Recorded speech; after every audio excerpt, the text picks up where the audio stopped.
Hey everyone, welcome back to the channel. Today we're talking about something a lot of people notice but don't fully understand. Those brown patches that can appear on the face, especially on the cheeks, forehead, or above the lip. It's called melasma, and it's one of the most common skin pigmentation issues in the world.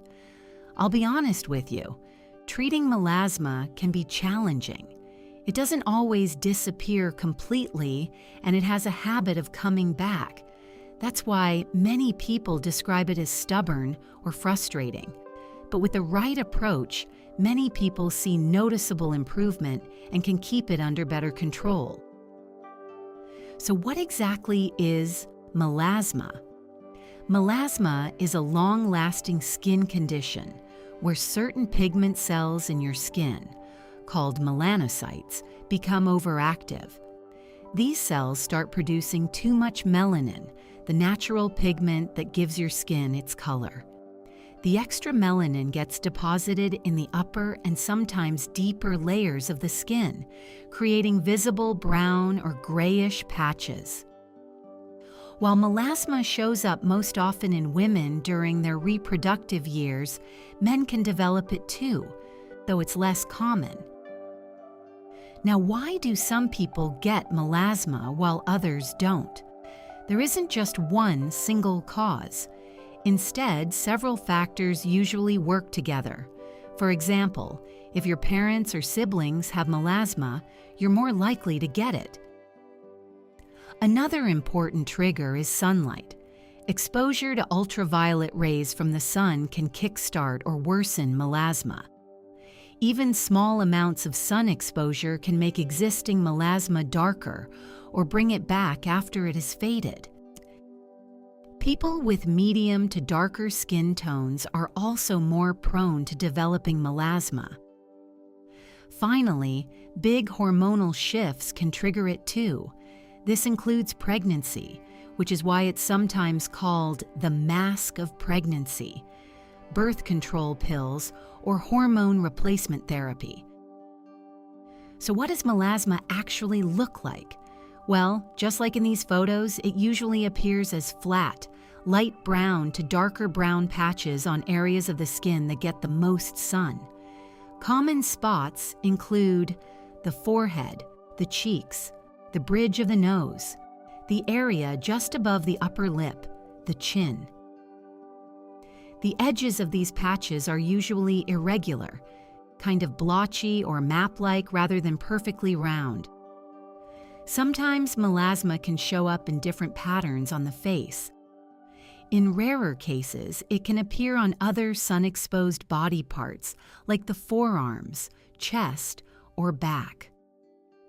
One important thing to know is that melasma tends to be chronic and relapsing.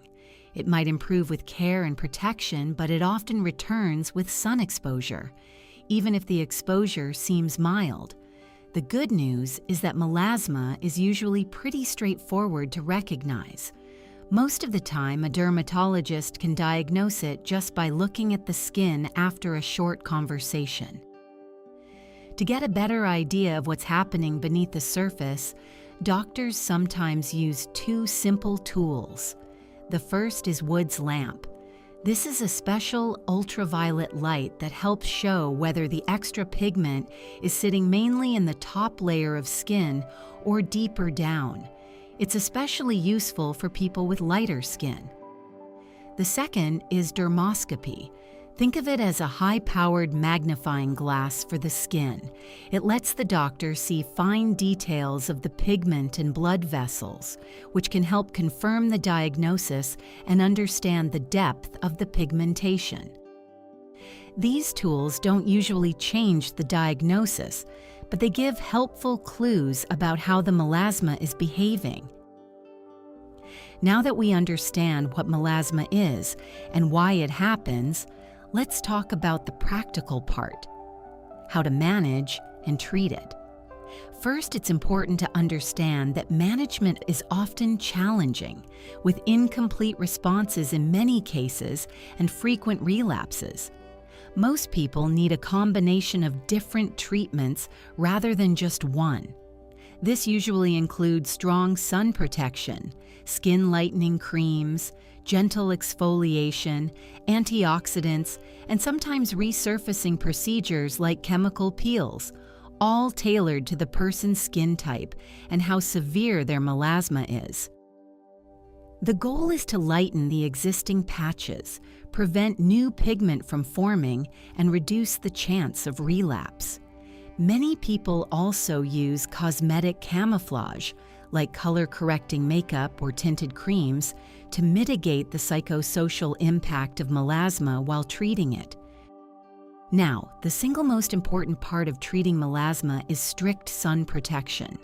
Without this, almost every other treatment will be less effective and the patches are likely to return. This includes avoiding direct sunlight when possible, wearing sun-protective clothing and hats, and applying a broad-spectrum sunscreen with an SPF of 50 or higher every day. Tinted sunscreens that contain iron oxide are especially helpful because they also provide protection against visible light and can serve as light makeup to help camouflage the patches.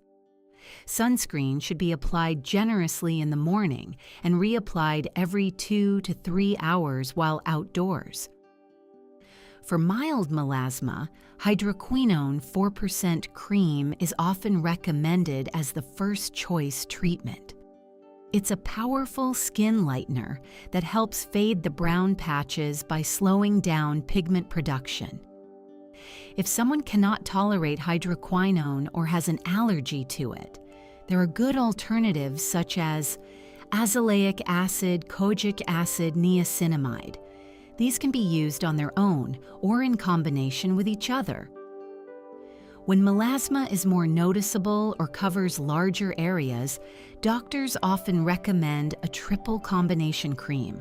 This contains 3 active ingredients: hydroquinone, to lighten pigment, tretinoin, a form of vitamin A that helps exfoliate and improve absorption, a mild steroid to reduce irritation. This cream is usually applied at night. It tends to work better than hydroquinone alone for moderate or stubborn cases.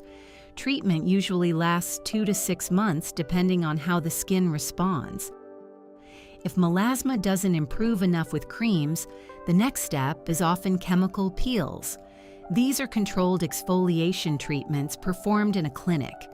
Usually, a series of 5 to 6 sessions spaced a few weeks apart is needed. After each peel, it's very important to continue using sun protection and a gentle lightening cream to maintain results. For cases that still don't respond well, laser and light therapies can be considered. However, these are used very carefully, especially in people with darker skin tones, because they carry a risk of post-inflammatory hyperpigmentation.